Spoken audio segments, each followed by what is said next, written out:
When Jose Rizal was shipped off to Dapitan, a sleepy town at the northernmost tip of the Zamboanga Peninsula, he had lived in Madrid, Paris, and London, taking a train across the United States, made, made acquaintances with European intellectuals, and written some novels that would spark a revolution. He was a globe-trotting cosmopolitan man exiled to what must seem like the middle of nowhere.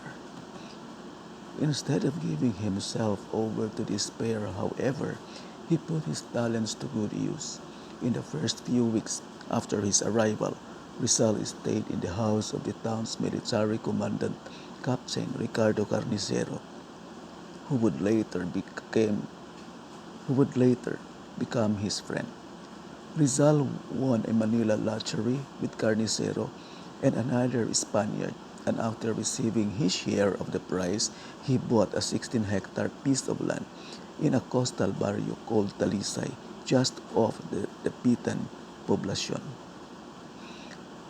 He cleared the land to sow rice and corn and invited his brother-in-law, Manuel Hidalgo, to engage in the sale of abaca, which they could grow in the Pitan and ship to Manila to be sold at a higher price. Rizal would later set up the Association of the Pitan Farmers, the first commercial association in the town, and drew up its constitution and bylaws. When he found out that the locals did not know how to fish with nets despite their proximity to the sea, Rizal asked Hidalgo to send over large fishing nets and taught them how to fish himself. In a letter that Rizal wrote to his close friend Ferdinand Blumentritt, the Austrian Philippinist, he described the vicinity and narrated his morning routine. He said, I have many fruit trees, mangoes, lanzones, guyabanos, baluno, nangka. I have rabbits, dogs, cats. I rise early at 5, visit my plants, feed the chickens, awaken my people, and put them in movement. At 7:30, we breakfast with tea, pastries, cheese, sweetmeats. Later, I treat my poor patients who come to my land. I dress, I go to the town in my baroto, treat the people there, and return at 12 when my lunch awaits me. During his stay in Dapitan, Rizal collected a variety of local fauna and had them shipped over in jars filled with alcohol to the renowned German scholar Adolf B. Meyer, whom he had met in Dresden and who was the director for about 30 years of the Dresden Royal Museum for Zoology, Anthropology, and Ethnography. Among the specimens he sent were birds, snakes, insects, a seahorse, two scorpions, a boa constrictor, a tortoise, the head of a wild deer, and the skin and skeleton of a tingawag, tingawong, which was a kind of cat that produced moss.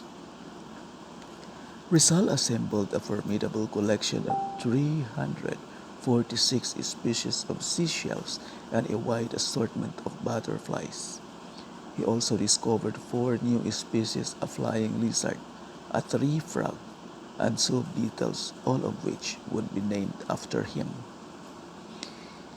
Some of the specimens he said are still extant in the Dresden Museum of Ethnology in a building named in honor of Meyer. In exchange for the delivery of these scientific specimens, Rizal refused to accept money and instead asked for books.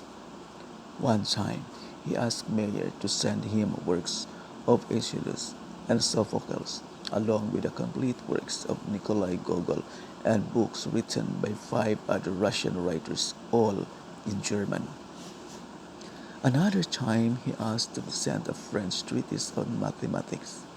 Mayer generously obliged with 2 volumes and, in addition, sent over an encyclopedia of Jewish knowledge called Das Judis Lexicon, a handbook on the preparation and stuffing of birds, and volumes on natural history, German vocabulary, and Malay grammar. When Rizal received these books, he was already subscribed to the Scientific American and the Saturday Review of Politics, Literature, Science, and Art, a London weekly. Rizal took in his six local boys, whom he described as poor and intelligent, and built a school for them. Josephine Bracken watched over the students and made sure they did their homework when Rizal was away. The school had a curriculum modeled after the German gymnasium. The students were taught arithmetic, geometry, Spanish, English, French, German, fencing, wrestling, and boxing. Their education was not confined to the four walls of the classroom. Rizal and his wife constructed an aqueduct that piped water from a mountain stream across the river to a public fountain, which was sculptured into the head of a lion. They made do with the materials available to them: bamboo, rocks, ruined roof tiles, mortar made out of lime from burnt seashells, and bricks which Rizal made himself through a wooden machine that he invented. Over time, more students were admitted to the school through an unusual and inventive test. After nightfall, Rizal would ask the applicant to go into the forest and retrieve a cane he left behind. Some of Rizal's students who were on the plan would make terrifying noises in the woods to scare away the unsuspecting neophyte. If he successfully returned with a cane, despite the provocations, he was welcome to the school. On top of all these pursuits, Rizal had the time to write poetry and engage through correspondence in a religious colloquy with a Jesuit, Father Pablo Pastels. He continued to practice his profession, curing sick locals and offering medicine gratis to those who could not pay. With the help of Father Francisco de Paula Sanchez, another Jesuit, he made a relief map of Mindanao in the town plaza of Dapitan. He published an article on Kulam, dug up prehistoric artifacts in an old burial ground, wrote a new orthography of the Tagalog language, and planned to work on a dictionary of Philippine languages with translations in English, French, and Spanish. Rizal's endeavors were so varied that it is difficult to talk about them other than by enumeration. When Rizal left Dapitan, 4 years after he arrived, he was so loved by the local Dapitanos that they sent him off with a parade. What prompted this restless verve in Rizal, and how do we account for the break of his enthusiasms? A plausible answer is his interdisciplinary education. In his last year at the Ateneo Municipal de Manila, he took philosophy, mineralogy, chemistry, physics, botany, and zoology. Even when he was already studying metaphysics at the University of Santo Tomas, he took additional classes in agriculture, topography, and drafting at the Ateneo Municipal, which granted him the title of land surveyor and appraiser. While studying medicine at the Universidad Central de Madrid, he enrolled in courses in philosophy and literature and took lessons in fine arts at the Academia de Bellas Artes de San Fernando. Rizal's time in Dapitan can be seen as a testament to the virtues of a broad and generalist education. It illustrates the merits of the Renaissance man over the strict specialist.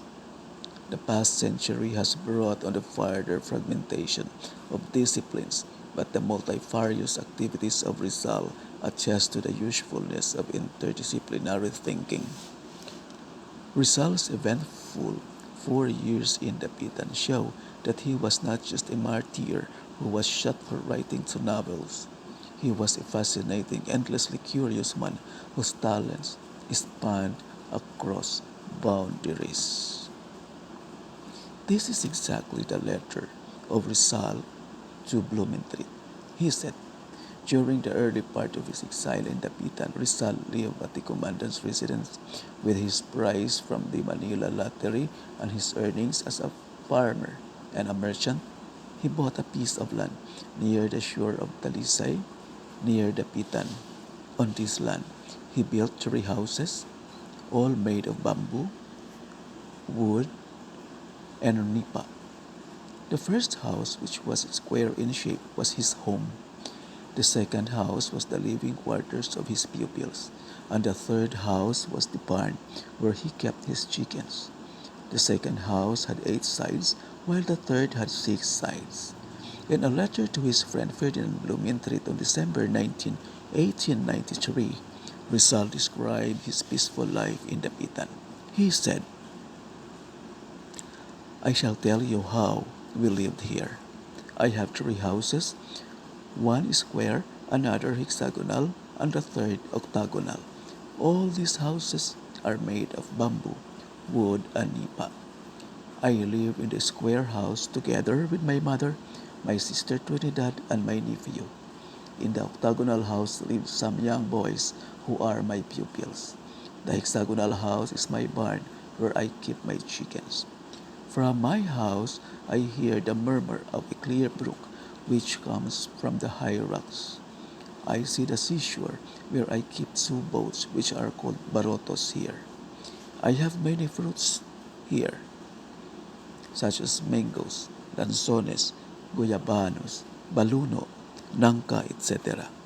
I have rabbits, dogs, cats, and other animals. I rise early in the morning at 5, visit my plants, feed the chickens, awaken my people, and prepare our breakfast. At 7:30, we eat our breakfast, which consists of tea, bread, cheese, sweets, and other things. After breakfast, I treat the poor patients who come to my house. Then I dress and go to the pitan in my baroto. I am busy the whole morning attending to my patients in town. At noon, I return home to Talisay for lunch. Then from 2 p.m. to 4, I am busy as a teacher. I teach the young boys. I spend the rest of the afternoon in farming.